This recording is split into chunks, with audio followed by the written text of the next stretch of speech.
everyone, I hope you're all doing well. Welcome back to my channel. Today we've got another reaction video for you. I'm really excited about this one because, as usual, I'm doing one of my favourite shows, which is Malcolm in the Middle. I actually rewatched Malcolm in the Middle like 2 years ago from the beginning and forgot how hilarious it was. I remember growing up with it. It was a show that me and my family watched. I come from quite a big family, so I don't know, I feel like we just found a lot of the episodes quite relatable.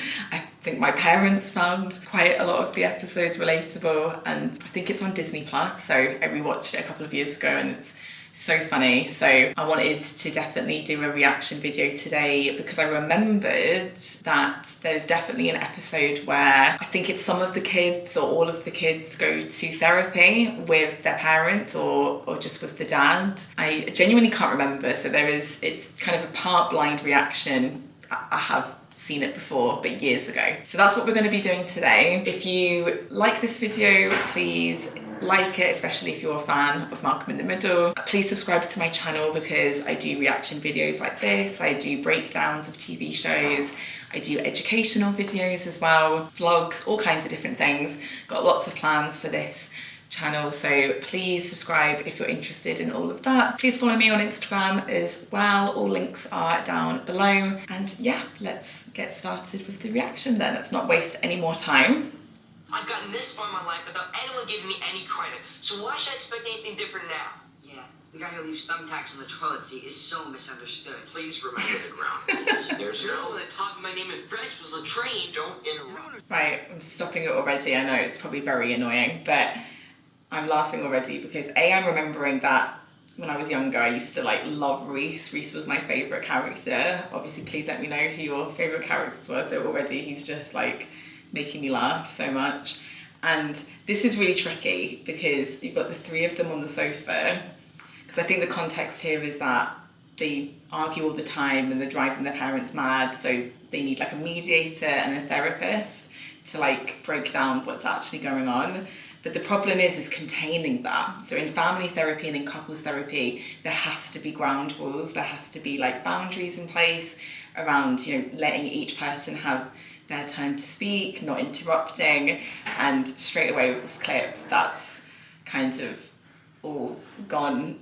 You know, it's a mess already basically, and they're in the session, they're trying to share things that are like bothering them in terms of the other person and, you know, kind of what's annoying them basically, and that's naturally going to lead to like bickering and arguing. And I think Dewey's just sat there for now, but we'll see if he has anything to say as well. But the therapist is trying to regain control, and I don't know if it's working. Lots of the day you moved to Canada, I'm the one that spit in Dewey's cereal this morning. I mean, I drank that milk! I went the bowl! Oh, shut up, pit stain. Leave him alone, you started it. Shut up! You shut up! Shut up! Shut up! Shut up! Stop it! Oh gosh, oh gosh.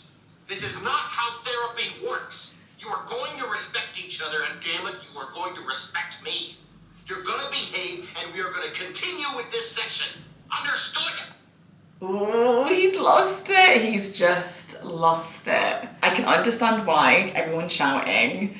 Just in terms of the family dynamic, by the way, it's interesting how like Malcolm was like standing up to Dewey, but part of me was like, is he actually standing up for Dewey? Or is he just using that as ammunition to say another thing to Reese, throw another thing in Reese's face? This happens in family therapy and couples therapy a lot. The safe space facilitates like confessions of like, well, actually it was me that did this, or actually I'm the one that did that. So we've seen an element of that as well with the cereal. That can happen in therapy because it's a safe space. We're trying to move forward, so things do need to be shared. Like people do need to be honest, not in this way. But yeah, going back to the therapist has just snapped and has said, it's quite interesting to hear him say, this is not how therapy works. And you know, he's right. Like there is a place for anger in therapy, though. I do think anger gets a bit of a bad rep. Like you're allowed to express your feelings and get a bit louder and, you know, be annoyed. You're allowed to be annoyed at your partner or another person, but this was escalating. They were kind of like moving out of their seats. They were really raising their voices. Nobody's hearing the other person, and yeah, that's caused the therapist to just snap. It's interesting, he kind of swore in America, like, damn it is a swear word, right? In the UK it's not, so that's why I'm like, is it a swear word? So he's like, damn it, you will respect me, which, I don't know. This seems to me that honestly the therapist has got a bit triggered by something, like maybe he has brothers or he has kids at home that he struggles with. I'm not sure, but he should have been able to be like assertive. It's like easier said than done when you've got 3 kids shouting, but assertive. Even standing up's fine, I think. Just standing up being like, we cannot continue this until everyone is quiet and we reset and we start again. And he's right when he says, you know, this is not how therapy works, we need to reset. But I do think his anger has taken over. So let me just finish the clip and see what happens next. So I can't wait to see their response to being showered at by this guy.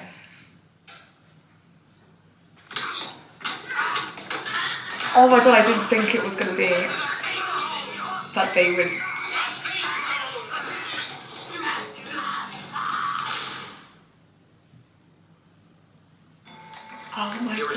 Oh my god, before I let it continue, I did not. I thought they were going to like, I don't know what I thought was going to happen, but I thought they were going to react to him, but they just stared at him, looked blankly. They were actually all very still for a moment, and then Dewey just punched Reese in the face. It's not funny, really. You shouldn't. There should be no violence in the therapy room, but oh my gosh. Yeah, and then they all started fighting, and then he actually put his hands on them to break it up. Like, that was, you shouldn't really touch anyone. But having said that, what is he supposed to do when there's people literally fighting in his therapy office? This for me raises things around like security and parents. The pet is the parent in the other room, and what you're allowed to do and what you're not allowed to do in terms of like obviously breaking up somebody. But he lifted up Dewey like over his head, which I'm not sure about. So yeah, I'd be bringing this to supervision. If this happened in my therapy room, if I was like, let's use a couple for example, and they started to physically fight, I would honestly consider like calling the police or removing myself from the situation, but it would be so shocking that I would definitely have to bring it to supervision and be like, this incident happened and I didn't know what to do and I'm not sure if I did the right thing. So yeah, I wonder if this therapist spoke to his supervisor afterwards about this incident. But let's see how it ends after breaking up the fight. Here is what you boys need to know. You cannot rape me. I worked in prisons. I had a 17-year-old serial killer hugging my knees and crying like a little girl. Those aren't Bishop-Price diplomas on the wall. I went to Harvard. I had a starring role in the Mikado. Tired. Don't give him the satisfaction, Dewey. This is nothing. Mom makes us do this out in the rain. Okay, you can relax.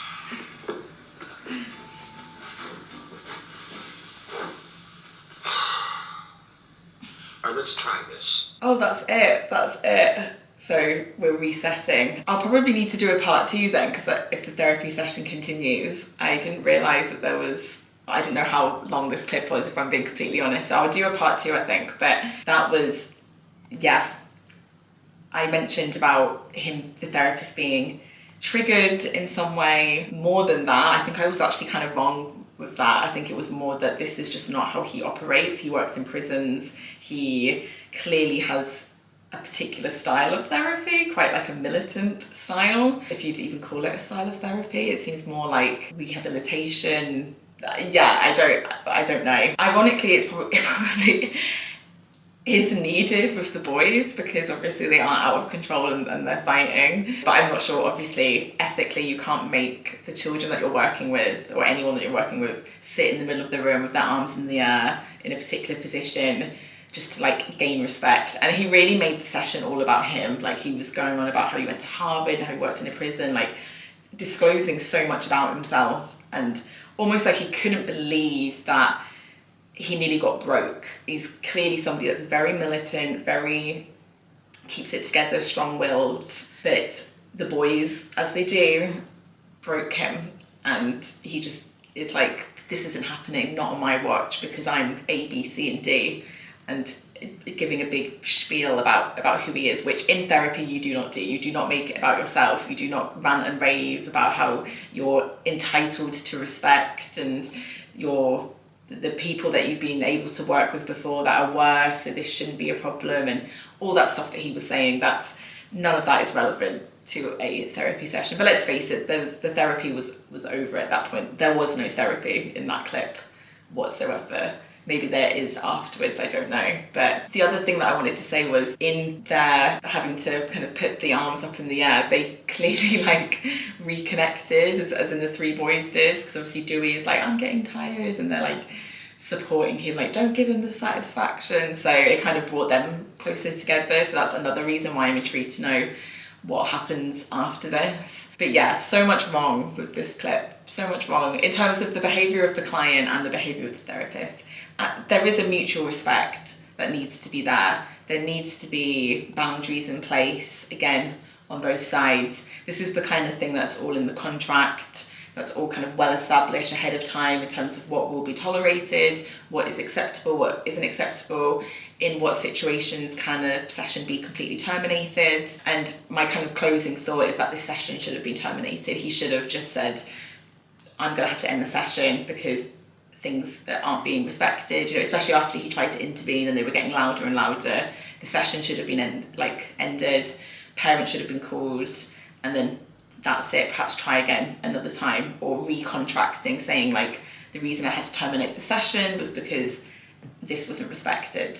So, but instead he lost it, snapped, got really angry, swore, made them sit on the floor with their arms in the air, and yeah, that's all for today. A short and sweet one from me. I will definitely look to see if there's the part 2 of that clip, or maybe I'll react to the episode itself. Let me know what you'd like to see from me again. If you've got other TV shows or therapy clips that you want me to react to, please let me know. Please subscribe to my channel and like this video. Please follow me on Instagram. I do content over there around how to prepare for your first therapy session, questions to ask your therapist, how to improve your mental health, that kind of thing. So please give me a follow over there. And yeah, I hope you enjoyed this video. Thank you so much for watching, and I will see you in the next one. Bye.